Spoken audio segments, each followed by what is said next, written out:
Vamos lá então, galera, dando continuidade aí na aula.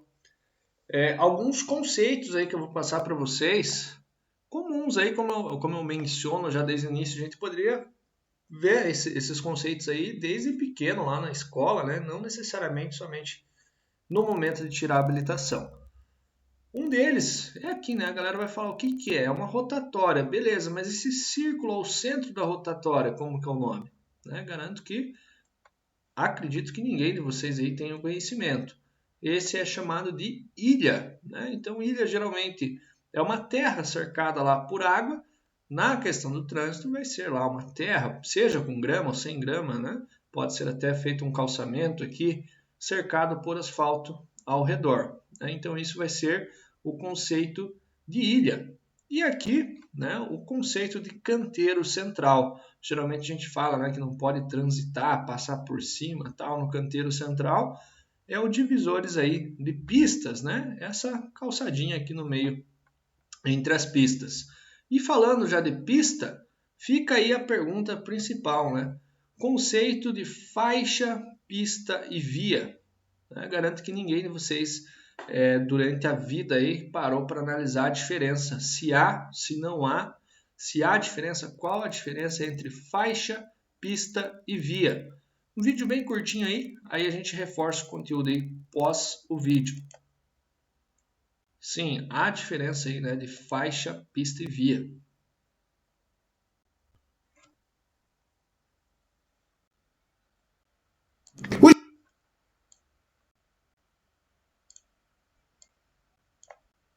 Os veículos transitam nas faixas, pistas ou vias? Ou será que eles transitam em todas ao mesmo tempo? Ou ainda, será que faixa, pista e via são sinônimos?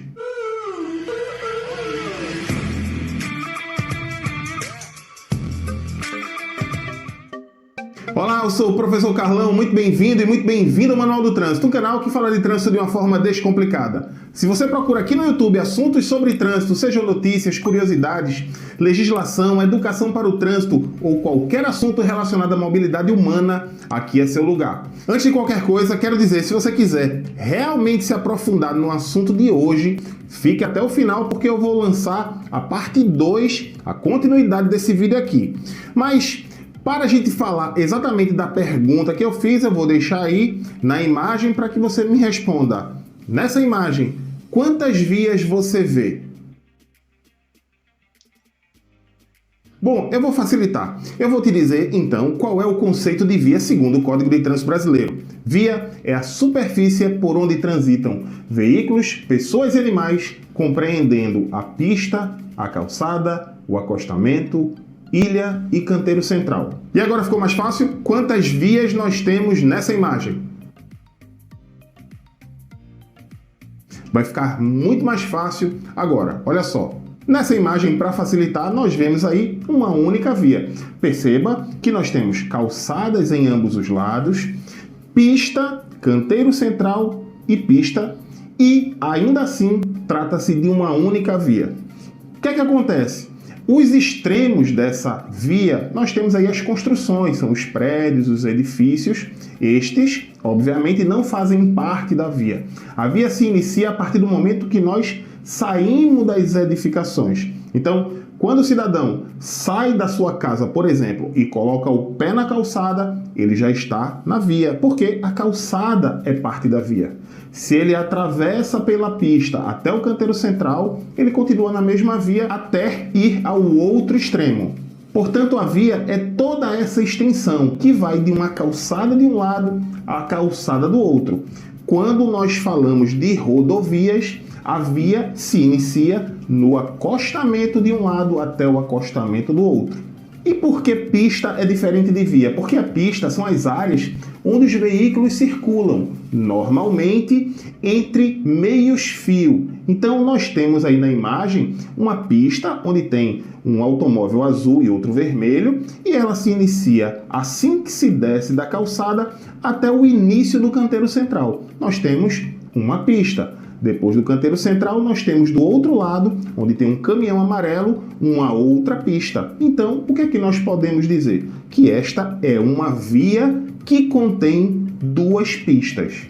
Mas aí você pergunta, certo, e as faixas? As faixas são as subdivisões das pistas. Portanto, se nesta pista da direita nós temos 2 veículos, nós podemos dizer que essa pista contém 2 faixas. Do outro lado, onde tem um caminhão amarelo, a mesma coisa, ainda que uma das faixas esteja desocupada. Portanto, nessa imagem, o que é que podemos dizer? Nós temos uma via com 2 pistas, cada pista com 2 faixas. Dá pra gente parar o vídeo aqui e explicar por aqui já. Conseguiram compreender, pessoal? Então, via, pista e faixa, faixa, pista e via. Na prática, eu garanto que todos vocês já viram aquela salada de nome, né? Falar que o veículo veio daquela pista, acertou o carro que estava naquela via e o outro veio lá daquela outra faixa e já quase se envolveu no acidente também e vira aquela misturança de nomes, né? Mas há diferença sim. Então, reforçando, via é tudo, né? Desde a calçada, né, até o outro lado lá, do portão da tua casa até o portão do vizinho, tudo isso é considerado como uma via, seja onde o pedestre anda, onde os carros estão e por aí vai. Pista é entre meio fio, né? Então aqui uma pista e aqui outra pista, né? Então uma via com 2 pistas e cada pista, né, vai ser a faixa é a subdivisão da pista, né, onde está destinada para o tráfego do veículo, a pintura ali destinada para o veículo, ali vai ser a faixa, né? Então cada pista, né, com 2 faixas, ou num total aqui de 4 faixas no geral. Já vi cair na prova de um aluno perguntando lá da questão da via, e lá deu como resposta também que via é considerado acessos a condomínios, né, áreas internas de condomínio, né, onde circulam carros e pedestres, também é considerado como via, né? Então aí as diferenças, né, faixa, pista e via, tem diferença sim. Voltando para o slide, vamos desconsiderar essa imagem aqui de cima. Agora essa segunda imagem aqui. E agora, quantas faixas, quantas pistas e quantas vias? Lembra lá que via é tudo, né? Então aqui nessa imagem dá para a gente dizer que é uma via. Pista é onde os carros transitam lá, geralmente entre meio fio. Então dá para dizer que também é uma pista. E faixa é a subdivisão. No caso aqui, então, seria uma e 2, né? 2 faixas. Lá na frente parece que abre uma terceira, né? Parece a foto estar cortada, mas vamos falar que aqui no principal que aparece são 2 faixas. Então aí está a diferença de faixa, pista e via. E agora, essa é para confundir mesmo a galera.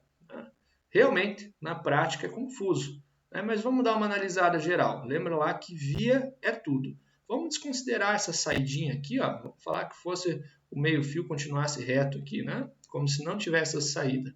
Lembra lá que via, né, nas rodovias é de acostamento a acostamento, de um lado ao outro.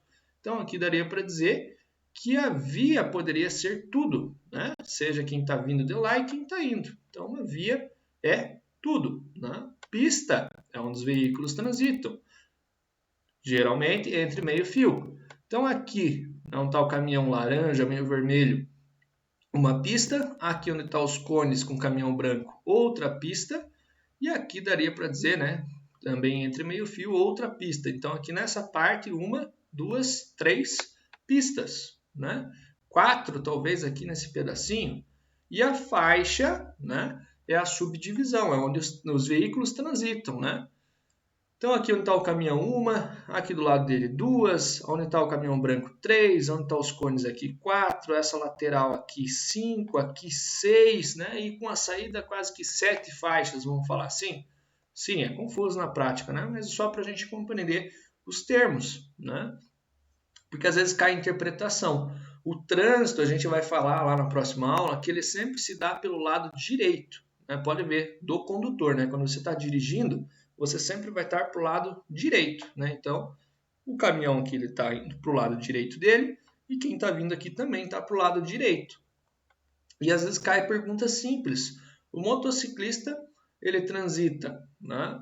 Vamos ver lá, ao lado direito, ao lado esquerdo da pista e ao centro, ao lado direito ou ao lado esquerdo da faixa. É confuso, mas vamos interpretar. pista, ele vai transitar sempre na pista da direita, vamos falar assim, né? E na faixa, ele vai transitar no centro da faixa. Confunde a galera, porque às vezes a galera marca lá que o motociclista anda à esquerda da faixa. Se ele andar à esquerda da faixa, né, lembra lá que faixa é onde o veículo está transitando ali, acho que vocês estão vendo no meu mouse. Se ele estiver à esquerda da faixa, ele vai estar transitando aqui em cima da pintura. Ou seja, é o que a galera acaba fazendo na prática, mas que é errado. O motociclista tem que estar no centro da faixa, né, à direita ali da pista. Né? Conseguiram compreender? É um pouquinho confuso, mas a gente dá uma reforçada depois lá, se preciso. Seguindo lá, que tem bastante coisa aí na aula de hoje. Ciclovia e ciclofaixa. Garanto que vocês nunca prestaram atenção, né, nesses dois termos e se realmente há diferença ou não. Tem um vídeo aqui bem interessante falando sobre ciclovia, ciclofaixa e até mesmo ciclorrota, mas eu vou pular esse vídeo, fica para vocês verem ali depois se vocês quiserem, e eu vou já explicar diretamente. Lembra lá que faixa é onde o carro lá em si transita, né? Faixa.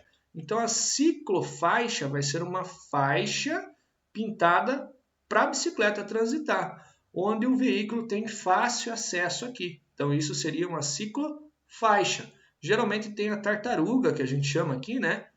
Que é os tachões, mas mesmo assim que tem os tachões, o carro tem fácil acesso. Então essa seria uma ciclofaixa. E aqui uma ciclovia. Lembra lá que via, né, é um conceito assim de tudo. A via aqui no caso da ciclovia seria uma via destinada somente para o fluxo de bicicleta. Ou seja, o carro não tem acesso aqui. Tem um meio fio, ó, pode ver, tem uma segregação alta aqui. Se o carro querer acessar, ele até pode querer acessar aqui, mas provavelmente vai entortar a roda, quebrar para-choque, por aí vai. Então, ciclofaixa é uma faixa pintada onde o carro tem fácil acesso e a ciclovia é uma via destinada para a bicicleta e que o carro não tem acesso. Geralmente também pode estar lá em cima da calçada, junto com os pedestres. Né? Então, daí vai ser um trânsito compartilhado entre ciclistas e pedestres. Então, a ciclovia pode estar lá em cima da calçada também. E a ciclorrota, não trago imagens aqui, mas no vídeo ele mostra.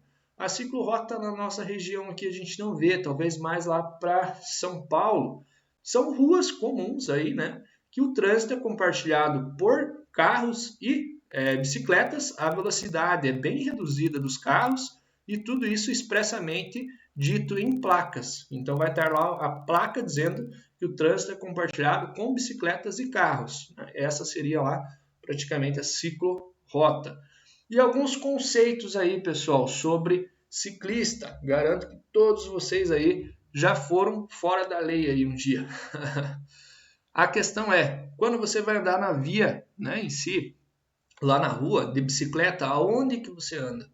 Né? Na contramão de direção ou na direção dos veículos? Muita gente fala que você tem que andar com a bicicleta na contramão, que daí você vê o veículo vindo de frente. Não, isso é errado. Pela legislação, você tem que andar no sentido da via. Ou seja, vamos analisar essa imagem aqui, ó. Sentido único, né? Vamos falar que fosse duplo sentido. Aqui iria e aqui iria vir para cá, né?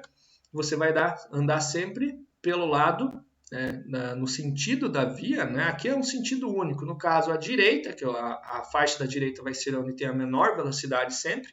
Mas se fosse duplo sentido, também continuaria desse lado, porque você vai transitar no sentido da via próximo ao meio-fio. Garanto que vocês, até pela calçada, já andaram lá ou andaram na contramão. Né? Se vocês andarem na contramão, está errado. Né? O certo é no sentido da via para andar de bicicleta.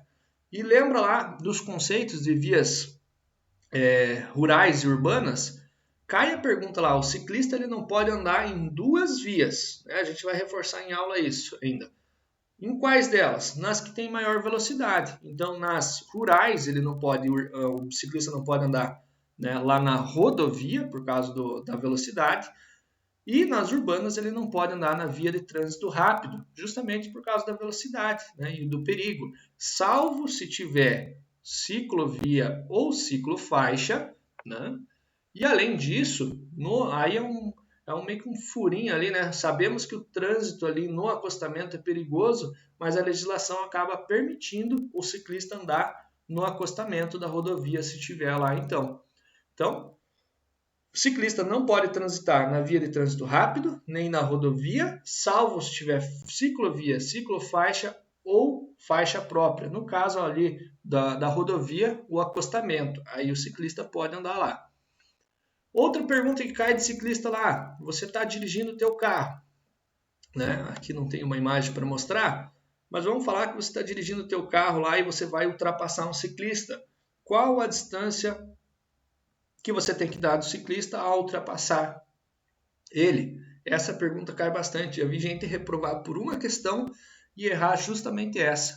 Lembra lá do 1,5, 1,5 m. Sempre que você ultrapassar o ciclista, né, você dirigindo, você tem que dar a distância de 1,5 m do ciclista. 1,5, não é 1 metro, não é 50 centímetros, não, é 1,5 m, uma distância segura. Né? Claro que você vai ter uma noção ali, mais ou menos de 1,5 m. Em teoria, se cair lá essa pergunta, lembra lá que é 1,5.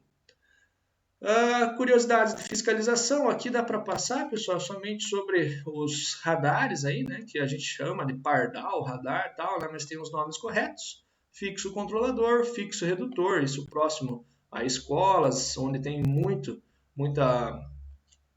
fluxo de pedestres, isso em Curitiba a gente vê mais, né?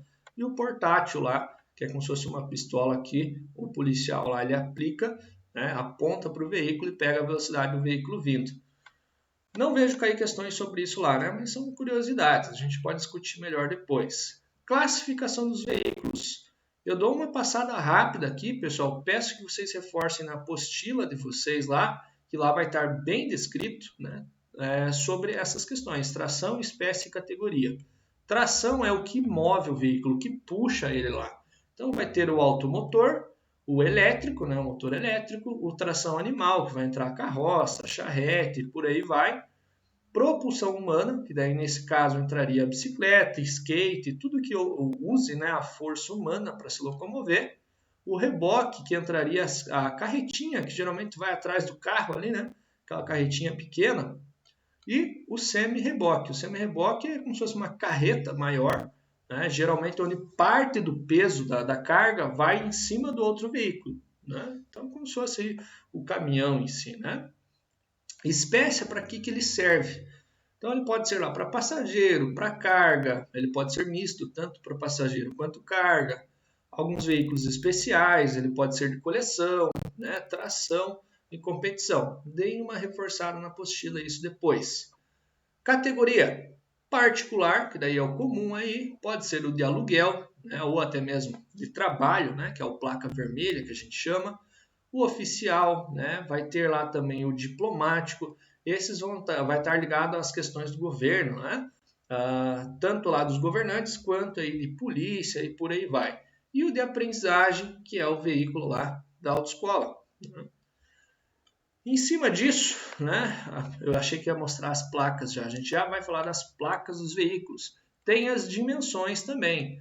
Cai questão sobre isso lá? Não tenho visto, mas é para a gente saber que cada tipo de veículo tem o comprimento máximo permitido, né, largura máxima permitida, altura máxima permitida, peso bruto permitido, né, peso bruto total combinado, peso bruto total por eixo e por aí vai. Né? Tem todas as dimensões e especificações para cada tipo de veículo. Né? Então, só para a gente saber que isso vai ter as resoluções lá que dizem o que pode e o que não pode nesses veículos aí, né? Em todos os veículos. Né?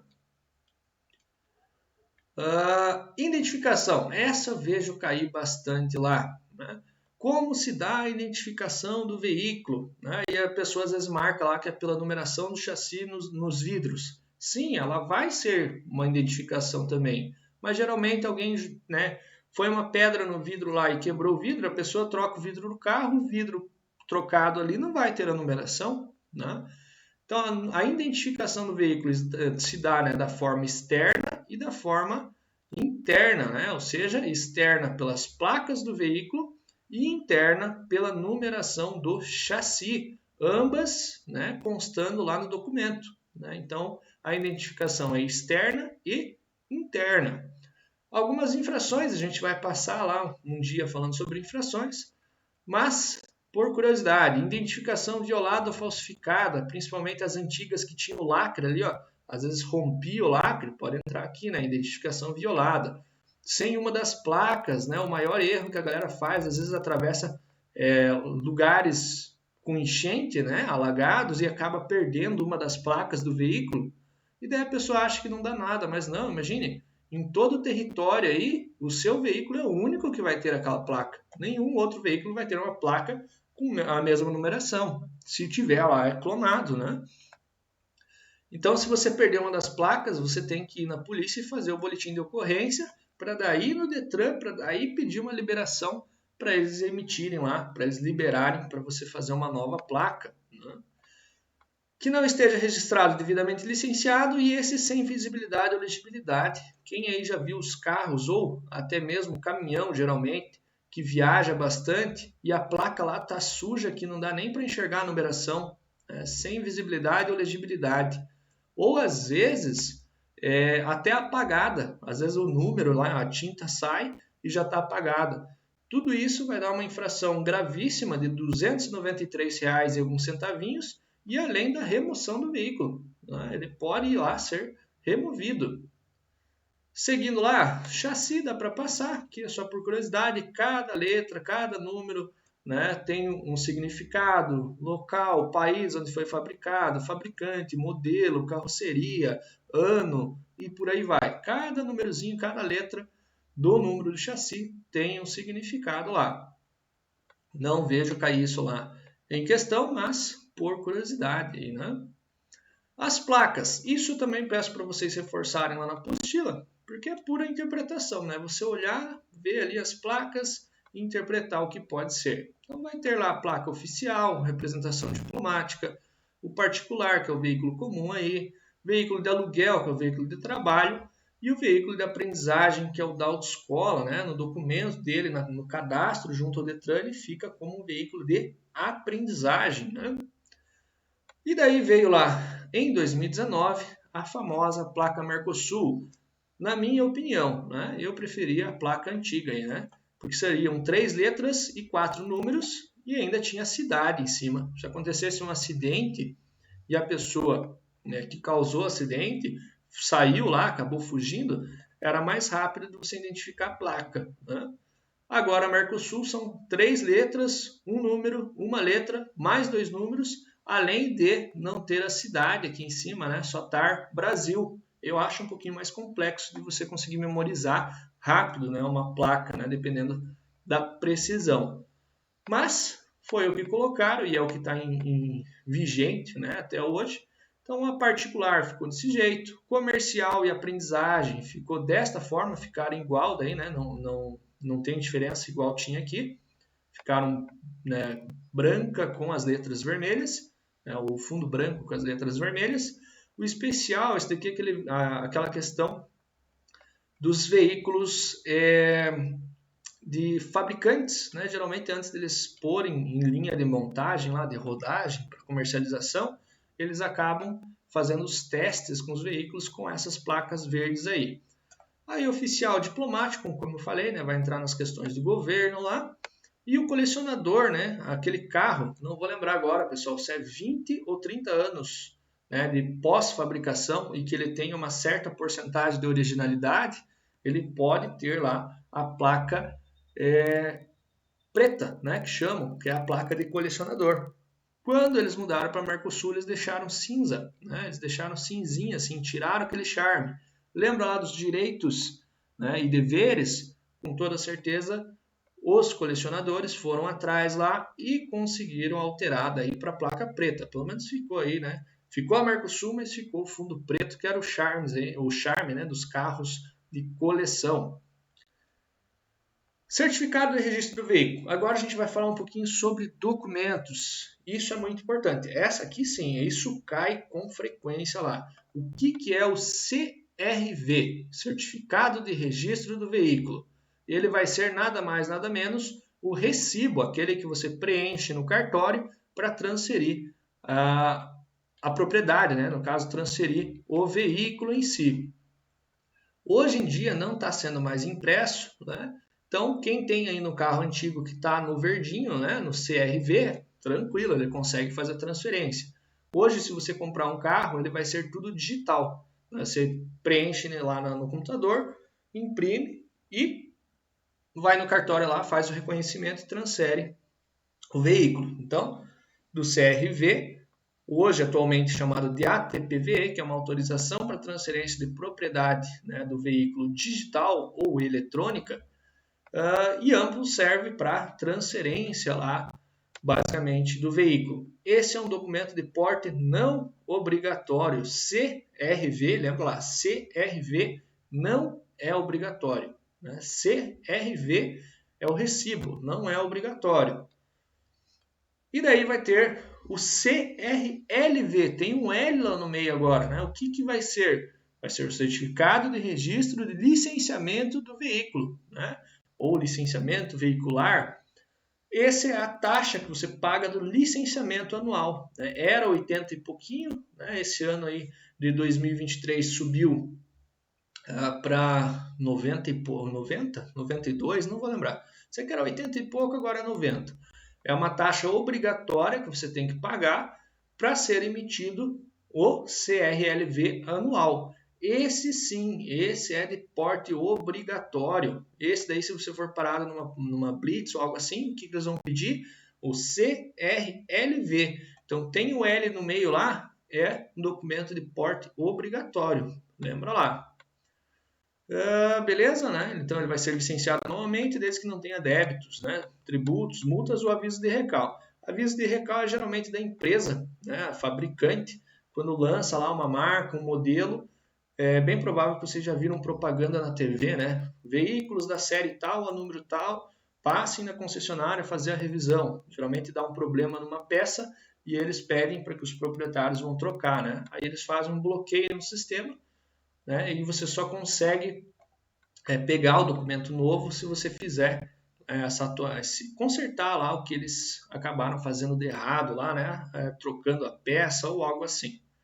Então, lembra lá, o CRLV é o de porte obrigatório. Então, documentos de porte obrigatório, a habilitação e o CRLV. Seja, né, a habilitação digital ou física, ainda está sendo impressa. E o CRLV, seja ele digital, né, ou até mesmo você imprime ele e leva lá no porta-luva. Né, eu sempre reforço. Né, vai que você vai viajar e não tem acesso à internet, ou acaba a bateria do celular. O policial ele tem um sistema informatizado, ele consegue buscar o veículo lá se está ok, está no teu nome, mas ele não é obrigado a fazer isso. Às vezes vai que o sistema dele está fora, né? O sistema da polícia está fora do ar. Aí você pode levar uma infração, né? No artigo 232, né? 232, da falta de porte desses documentos. Então, eu esqueci a habilitação ou acabou a bateria do meu celular, vai ser uma infração leve, ou seja, você tem habilitação, o documento está em ordem do carro, só que você não tem acesso, você esqueceu, você deixou em casa.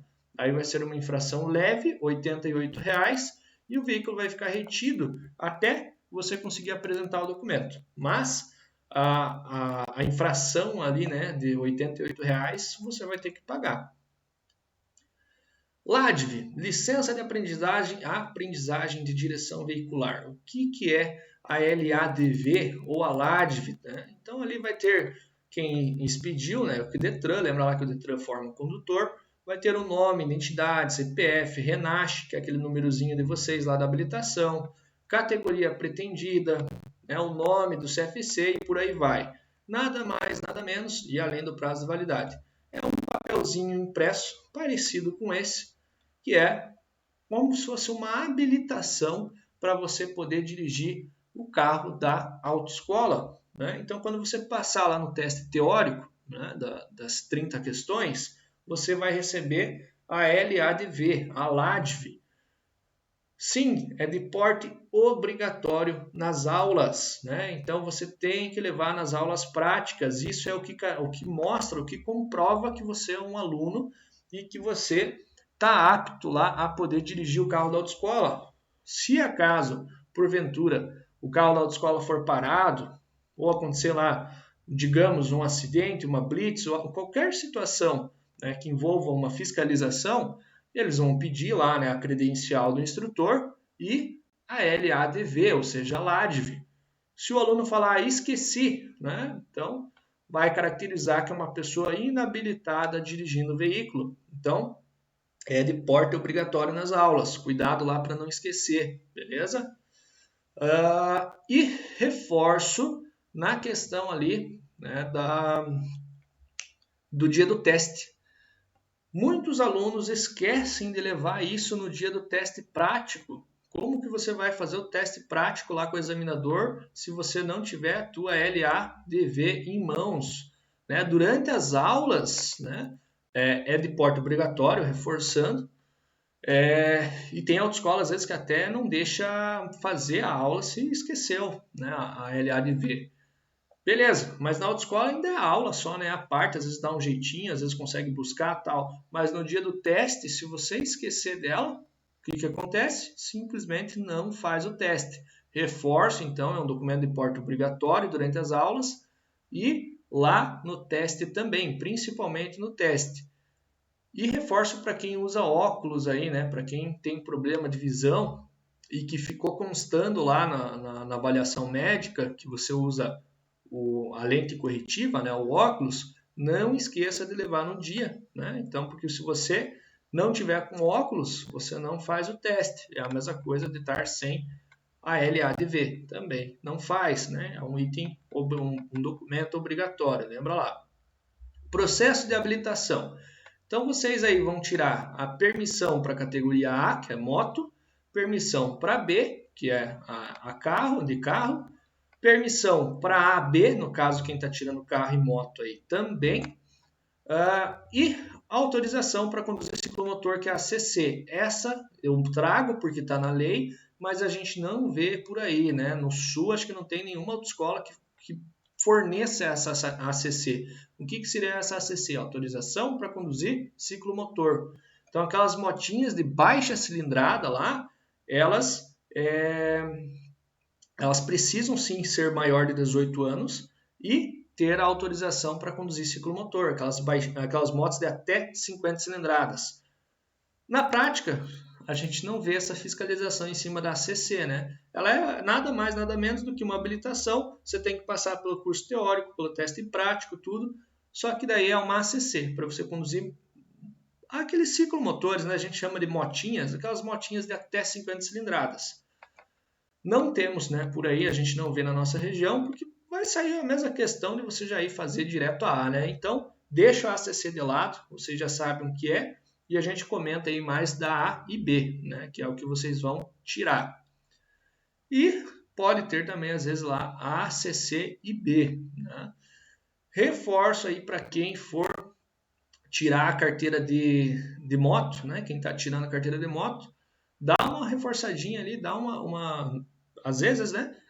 Vai que não tem tanta afinidade com equilíbrio, anda bastante de bicicleta lá. A bicicleta ajuda bastante nas aulas de moto, hein? Porque sim, já aconteceu aluno, né, de chegar lá para fazer a habilitação de moto, mas que não tinha equilíbrio na bicicleta. Claro que é um lugar para aprendizagem, é um lugar que você vai aprender, só que ele fica um pouquinho mais difícil. Então, para quem está tirando carteira de moto e não tem tanta afinidade com bicicleta, com equilíbrio, dá uma treinada lá em casa, né? E daí vai ajudar bastante nas aulas práticas. O candidato ele pode realizar 2 categorias simultaneamente com o mesmo exame de aptidão física e mental. No caso aí de vocês, quem está tirando carro e moto, né? Vocês fizeram só um exame para as 2 categorias, né? Todo o processo de habilitação, né, tá lá regulamentado na Resolução 789 de 2020, né?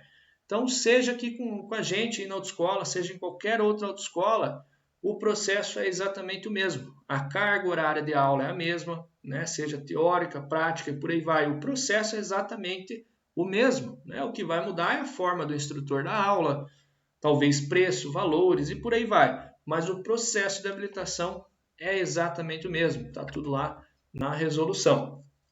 Então eu reforço isso porque muita gente chega, né, e comenta em aula, tal parente, tal pessoa foi lá e comprou habilitação, foi lá no interior e pagou um valor X e recebeu a habilitação, né?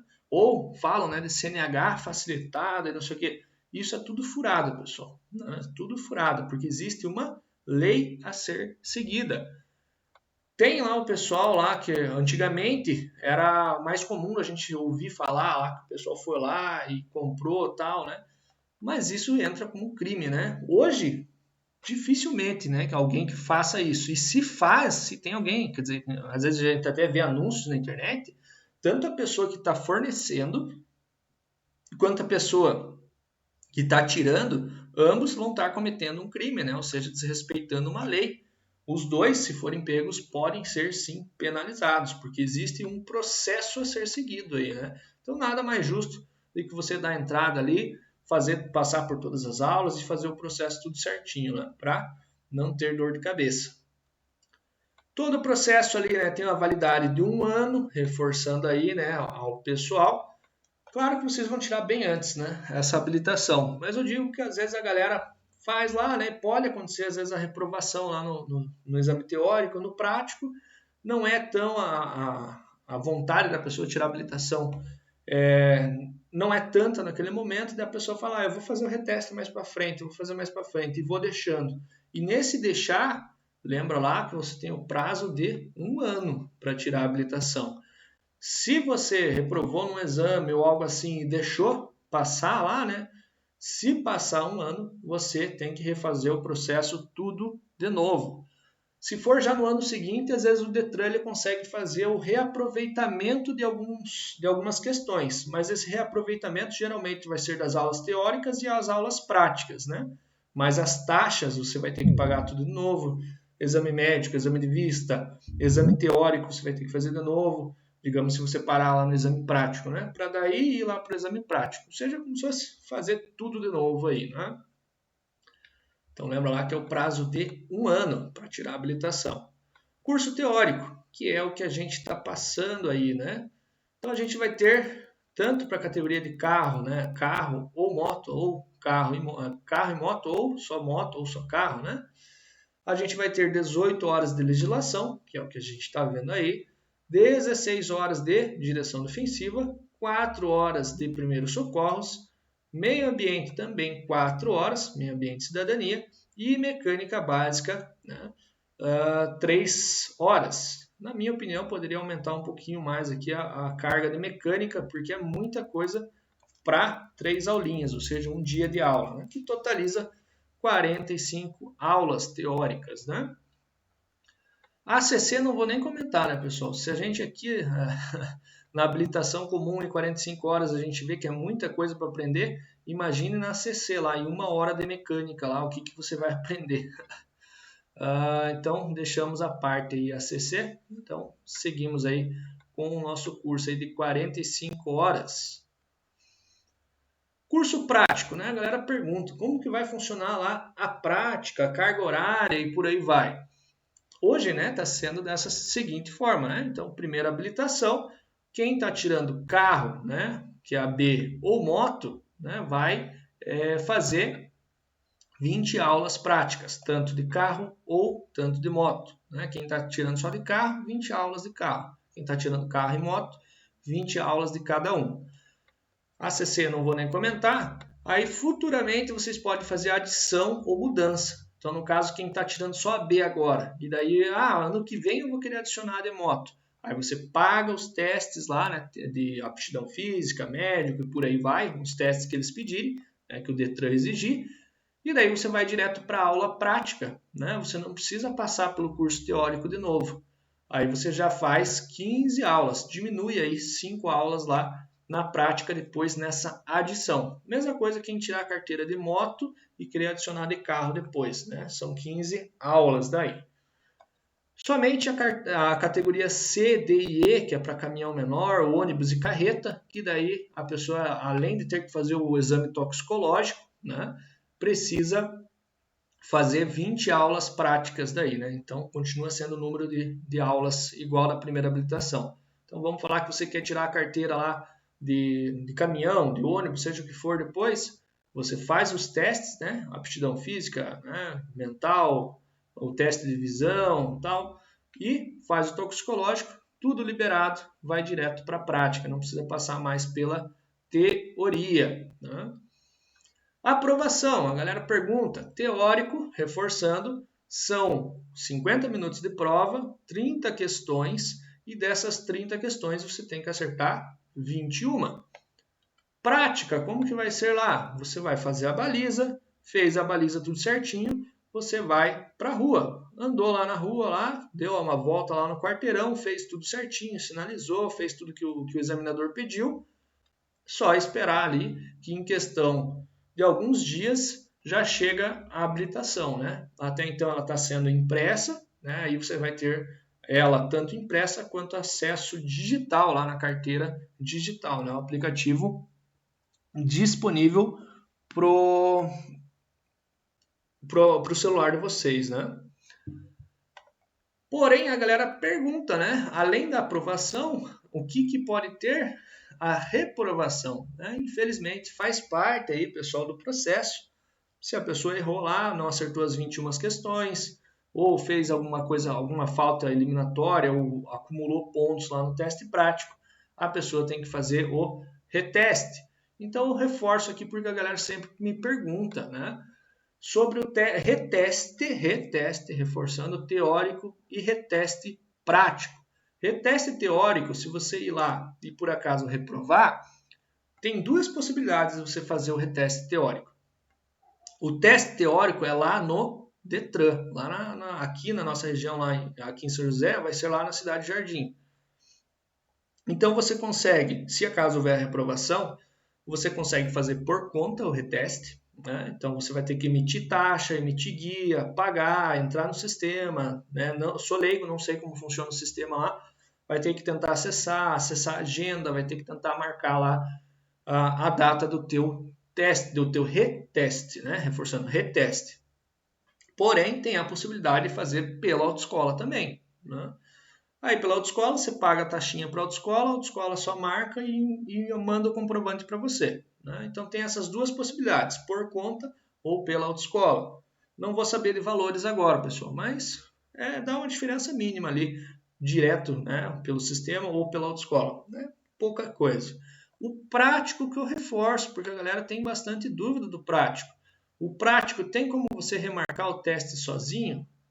Já reforço, não tem. O porquê que não pode fazer o teste prático sozinho? O que você precisa lá para o teste? Do carro. A galera, às vezes, eu gosto de reforçar já no início, porque às vezes a galera chega e fala, como que é o carro do Detran lá no dia do teste?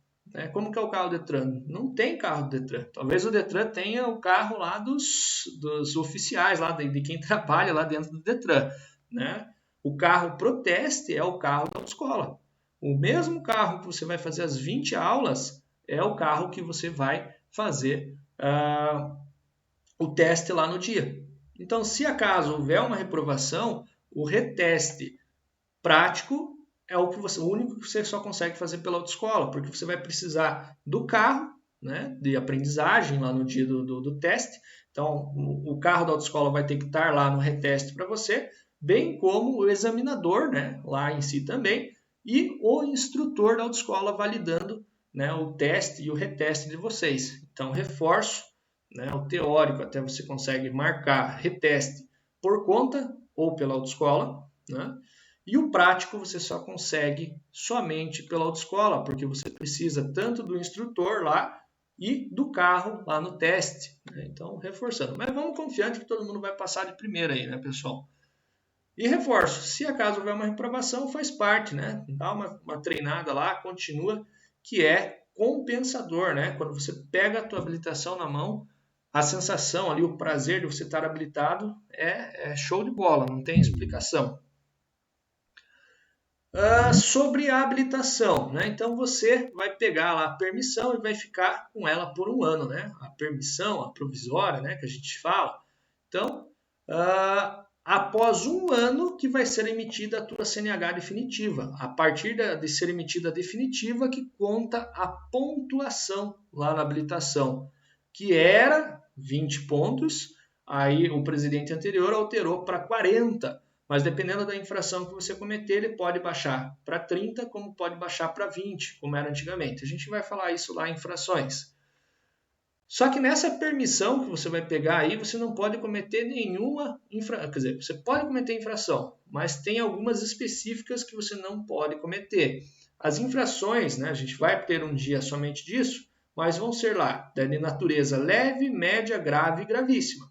Leve, média, grave e gravíssima. Quais que você não pode cometer na permissão, que daí você perde ela? Você não pode cometer nenhuma grave e nenhuma gravíssima, e não pode ser reincidente em médias. O que é reincidente? É você cometer duas médias.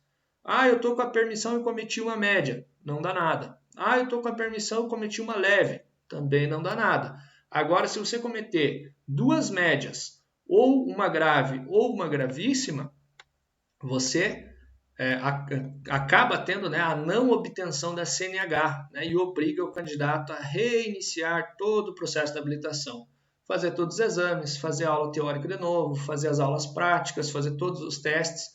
Então, cuidado, pessoal. Cuidado, principalmente quem tem carro no nome. Quem já tem carro no nome aí, fica esperto que nesse 1 ano aí de permissão, você não pode cometer nenhuma infração grave ou gravíssima ou reincidente média, senão você perde, né, a tua permissão e você não consegue pegar a definitiva. Você vai ter que começar o processo tudo de novo. Então, reforça lá, isso daqui é a questão que cai lá para vocês, hein? Grave, gravíssima ou reincidente em médias. Caso condutor após 30 dias, né? Pessoal, acho que vocês vão contar os dias, né, para pagar lá a taxinha e pegar a definitiva logo, né? Que sempre toda renovação tem a taxinha lá do Detran lá, né? Garanto que vocês vão contar já para pegar a definitiva logo, né? Reforço, né? Tanto a permissão ali em si quanto a carteira definitiva, vocês vão falar que venceu hoje. Eu ainda tenho 30 dias para andar com ela vencida, que não dá nada. Então, venceu hoje, eu tenho mais 30 dias para andar com ela vencida, né? Então, caso o condutor, após 30 dias com a permissão vencida, né, ou seja, passou dos 30 dias lá, seja abordado, conduzindo, ele será autuado pelo artigo 162, que vai ser gravíssima, R$ 293, porém, vezes 3, que vai dar R$ 880 de multa. Porém, nesse caso, não é necessário reiniciar o processo de habilitação, porque ele passou daquele prazo de 1 ano, né? Mas a multa de 880 pila vai estar lá, né? Então, conte os dias lá, né? O quanto antes você pagar lá, melhor ainda, né? Para pegar a definitiva, que daí na definitiva, reforçando, conta a pontuação lá. Então essa é a nova habilitação, né? O novo layout, é a mesma questão aí, né? A minha ainda é o modelo antigo, quando eu renovei ainda peguei o modelo antigo. Esse é o novo modelo e reforço aí algumas questões que às vezes até cai no simulado aí da autoescola, cai no simulado online, sobre habilitação. Renovação, né? Então, tudo depende aí, né? Você tem que analisar a questão. No simulado da autoescola vai ter algumas questões, provavelmente lá que está desatualizada, isso eu vou reforçar em aula, sobre o prazo de renovação, que acho que até eu iria falar aqui já, renovação da CNH. A renovação, ela era até então de 5 em 5 anos até os 65 anos. Então, você renovava a habilitação de 5 em 5 até os 65.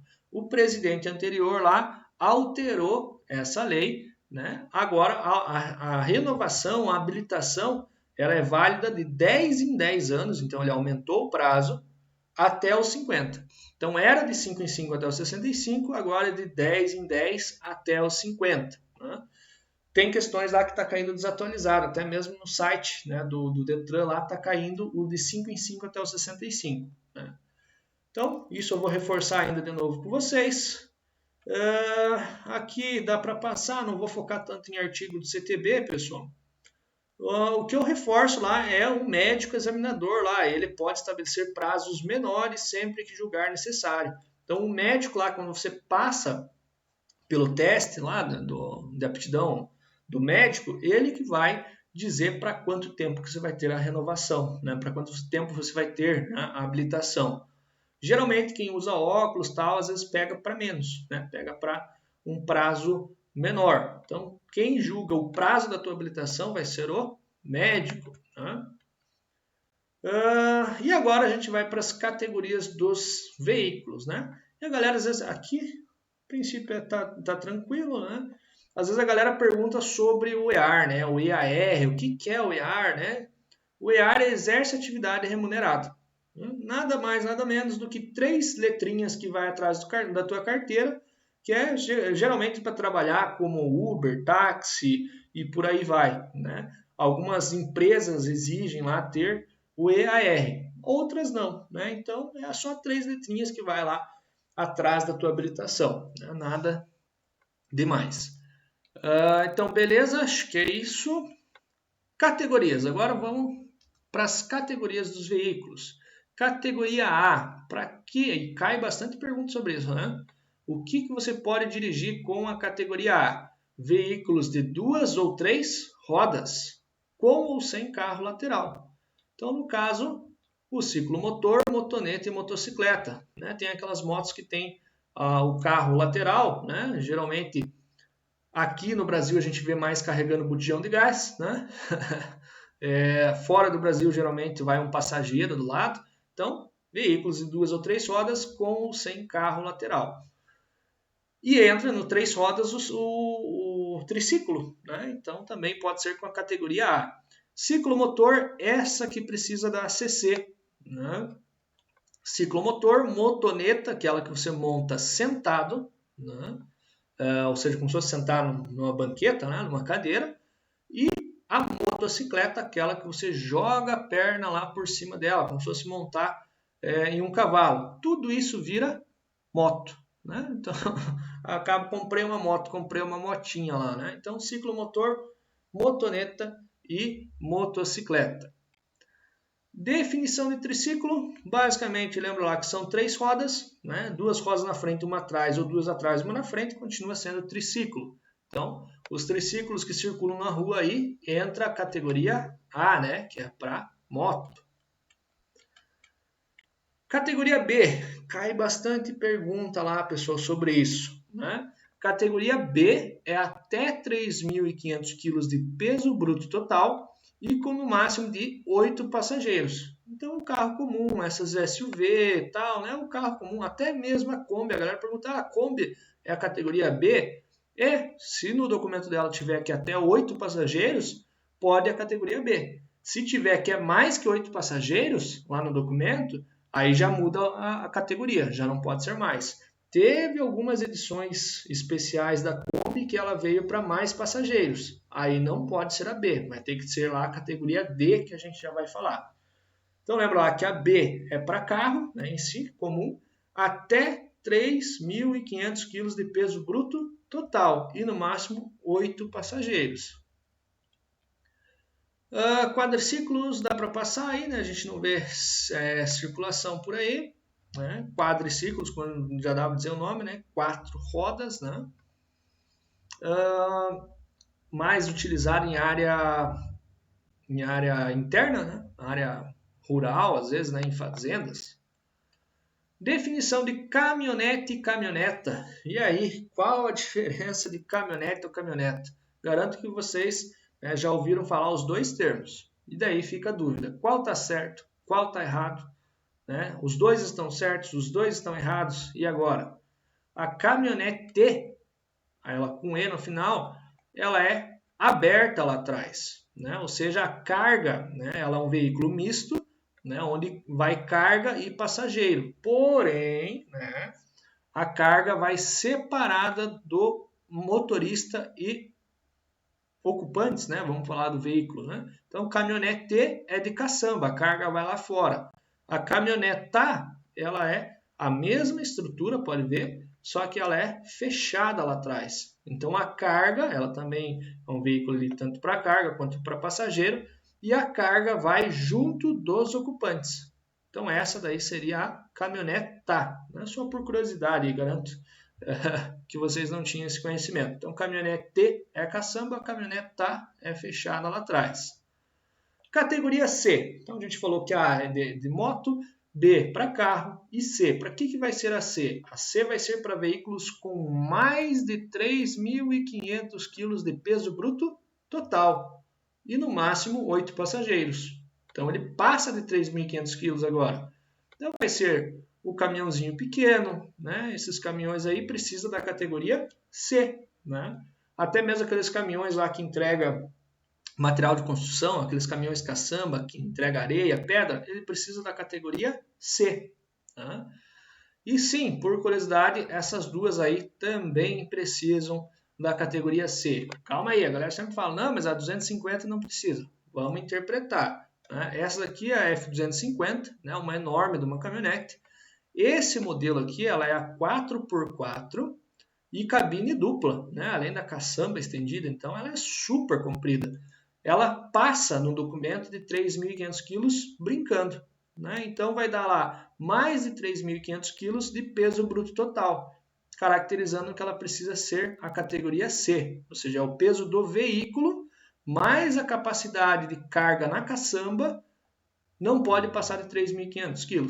Se passar para 3.501, aí precisa ser a C. Né? Se for abaixo de 3.500, é a B. No caso, a 250, aquela menorzinha, né, que mesmo assim ainda é grande, que só é a cabine aqui na frente e já é a caçamba aqui atrás, essa, a princípio, tudo depende do que está no documento, mas ela vai dar 3.500 kg na tampa, que é o peso do veículo com o peso da capacidade de carga. Aí ela pode ser dirigida com a B. Né? Tem um vídeo que eu sempre mando para vocês explicando melhor aí essa questão. E a Dodge Ram não precisa nem falar, né? Ela é enorme ali, né? Até entra a questão de nomenclatura no documento. Né? Se tiver caminhonete, né? Já a Dodge Ram em si ela já vem até como caminhão no documento, não vem nem como caminhonete. Então tudo depende do peso e da nomenclatura que está lá no documento. Né? Caminhonete ou caminhão. A D é para veículos com mais de 8 passageiros, né? Então, o ônibus, seja aquele micro-ônibus, aquele ônibus maior, seja o biarticulado, seja a van, tudo isso tem que ser com a categoria D, porque a D é para mais de 8 passageiros, lembra lá. Então, o ônibus escolar, né? E a galera fala, mas e a van? Por que a van é a D? Porque ela vai mais, no documento dela vai estar mais de 8 passageiros. Aí vai a categoria D. E a E vai ser para unidade acoplada com mais de 6.000 né, quilos de peso bruto total. Ia falar 6.500. O que vai ser a categoria E? Carreta convencional, né? A carreta bitrem, né? Ou seja, como se fosse 2 vagões lá atrás, e até mesmo o rodotrem, lá, né? Ou seja, são várias carretas lá atrás, vai ser utilizada a categoria E.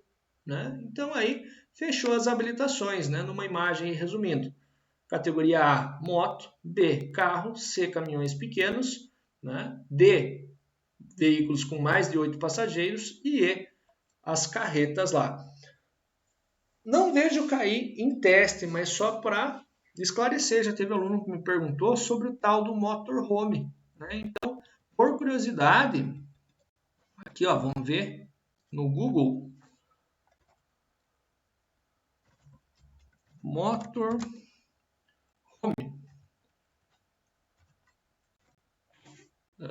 Deixa eu ver se eu acho uma imagem.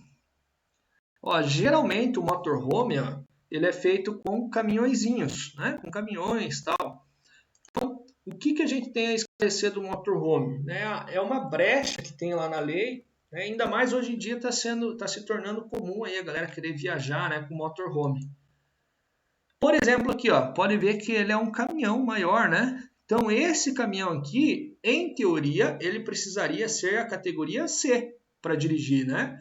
Porém, tem uma brecha lá na lei que diz que se no documento do veículo constar que é motorhome, né? Ou seja, se no documento dele, lá no documento estar lá, né? Pelo Detran, tem que estar no documento que é motorhome, ou motor casa que dizem. e ele não passar de 6 mil quilos, né, ou seja, ter até 6 mil quilos, aí aumenta de 3.500, que é a categoria B, vai para 6 mil quilos. Acredito que acho que vocês conseguiram compreender. Se tiver no documento até 6 mil quilos e estar no documento que é motorhome, aí você pode dirigir com a categoria B, que é a de carro. Então, só por curiosidade aí, né? A categoria de carro dá para dirigir motorhome até 6 mil quilos, mas tem que estar no documento. Né? Beleza? Seguindo lá, já quase acabando o slide. Às vezes cai perguntas sobre alterações lá, pessoal. Né? Adição e por aí vai. Deixa eu até tentar riscar o slide aqui. Não vai ficar tão legal, mas acho que vai dar para vocês compreenderem. A categoria A aqui, ó, é algo à parte. Né? Não vai ficar legal, mas dá para compreender aqui. Então, a A é algo à parte. Né? Então, a A é só para moto. Então, esquece ela lá. Da A, você não consegue tirar nenhuma outra habilitação. Aí, para você ir da B para as outras, né? Ou seja, para você tirar C, D ou E, você tem que obrigatoriamente ter a B. Então, é da B que você consegue passar para as outras. Como que eu faço, né, para passar para outra habilitação? Com 1 ano de B, você consegue tirar a C. Acho que dá para entender aí, né? E com 1 ano de C, você consegue tirar a D. E com 1 ano de D, você consegue tirar a E. Beleza. Só que olha a dificuldade, o tanto de aula que você vai ter que fazer, o tanto de exame médico, o tanto de exame de aptidão física, exame toxicológico, o tanto de teste prático lá no Detran que você vai ter que fazer e por aí vai. Mas é uma possibilidade, se você quiser passar por todas as categorias lá. Tudo depende da tua intenção, né? Se alguém... E às vezes cai perguntas sobre isso, então por isso que é importante a gente saber. Vamos falar que eu quero só a categoria C. Beleza, então 1 ano lá de B, eu tiro a C. Fechou. Mas vamos falar, não, eu quero a D, que é para dirigir ônibus, né? Que é para transporte de passageiros lá, tal, né? Van. Então, para você tirar a D, né? Você, com 2 anos de B, você consegue ir direto para D.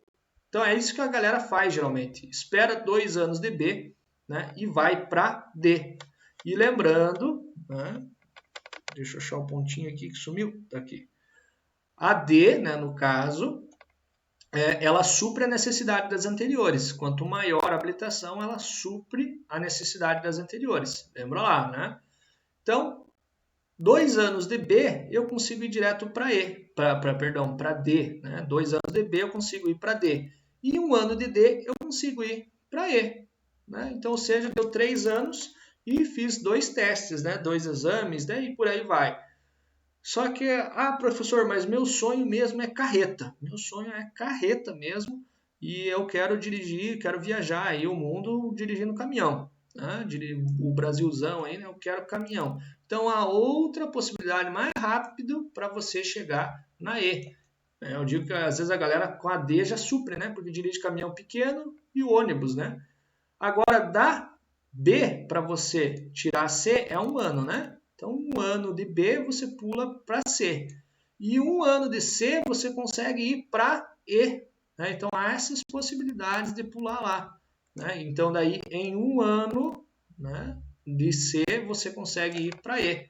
Então, deu em 2 anos você chegou na E. Essa é a forma mais rápida para você chegar na E. Mas tudo depende para que você quer. Né?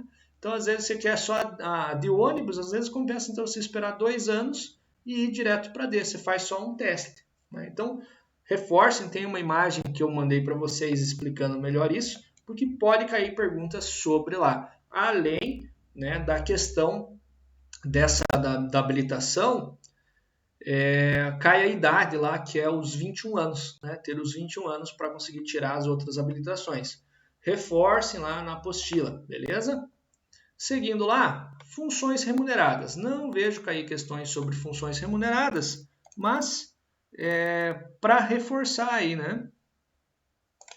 Então, existem cursos em escolas específicas, né, disponibilizados pelo Detran para você ganhar dinheiro em cima, né, da tua habilitação, né, para você trabalhar usando a habilitação. Então, são cursos que você faz e consta na tua habilitação que você tem esses cursos, né? Quais são os cursos? O primeiro ali vai ser o tal do MOP, né? Que é o curso de cargas perigosas. Então, você faz o curso e ele vai lá na tua habilitação que você tem o MOP, né? Que é para transporte de cargas perigosas. A ambulância em si, né? Para você poder dirigir lá, precisa sim ter lá na habilitação o curso de emergência, né? Então você tem que ter, né, um curso chamado de emergência para poder dirigir a ambulância lá. Cargas indivisíveis, quem já viu aí em TV aqueles caminhões que eles cercam, eles fecham lá as rodovias para o caminhão levar uma peça enorme lá que não se divide, vai ter o curso específico para dirigir esses veículos, né? Que é o curso de cargas indivisíveis. Escolar, né? Para dirigir essas vans escolares precisa, além da van liberada na prefeitura, NTT e um monte de burocracia, você precisa ter o curso de escolar, né? Se você for pego dirigindo uma van dessa escolar sem o curso de escolar, é infração gravíssima vezes 5, vai dar lá R$ 1.467, né? Às vezes tem colegas aí, né? Às vezes até mesmo da família, gente que trabalha com escolar, né? Então, para conseguir trabalhar com essas vans, é bem burocrático, né? Além do curso aí que você tem que fazer, né? Do escolar. Coletivo, né? Então, para você trabalhar dirigindo o ônibus lá, você precisa o curso do transporte coletivo, né? Eu vejo, não sei se empresas pequenas de ônibus exigem o curso, né? Mas provavelmente para empresas maiores, né? E até mesmo empresas de viagens, eles vão sim exigir o curso chamado coletivo. Mototáxi, né, na nossa região não tem, apesar que a Uber veio com mototáxi, daí parou, não deu certo, daí eu fui ver esses dias, um aluno comentou que a 99 está tendo, não sei se está funcionando, né?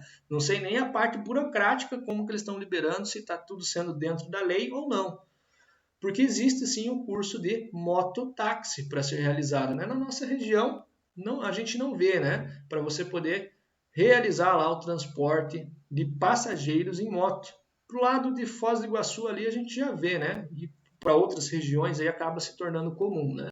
Mas aqui na região central de Curitiba a gente não tem visto tanto, né? Vimos o indício aí dos aplicativos tentarem isso, né? Mas na prática, até o momento, não tenho visto.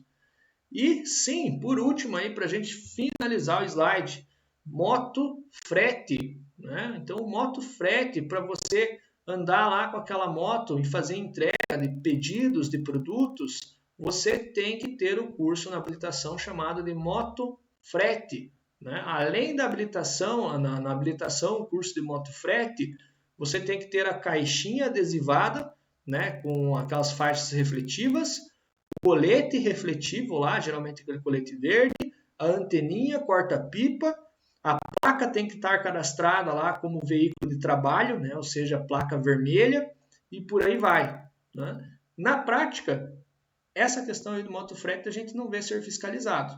Em teoria, está lá na lei que tem que ter tudo isso, placa vermelha, adesivo no baú, né, além do curso na habilitação do motofrete, tem que ter o colete, tem que ter a anteninha corta-pipa.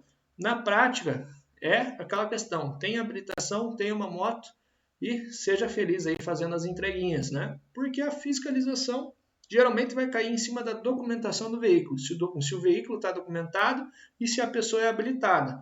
Na prática, na nossa região, a gente não vê tanta cobrança em cima disso. Talvez lá em regiões maiores, onde tem um maior fluxo lá, tipo São Paulo, vamos falar assim, talvez eles caiam em cima aí dessas fiscalizações. Aqui na nossa região a gente não vê, né? Até eu mesmo dou exemplo, trabalhei alguns anos aí com entrega de moto, né? A moto não era placa de vermelha, né? Então era a moto comum, que é o que a gente vê por aí, né? Fazendo entrega.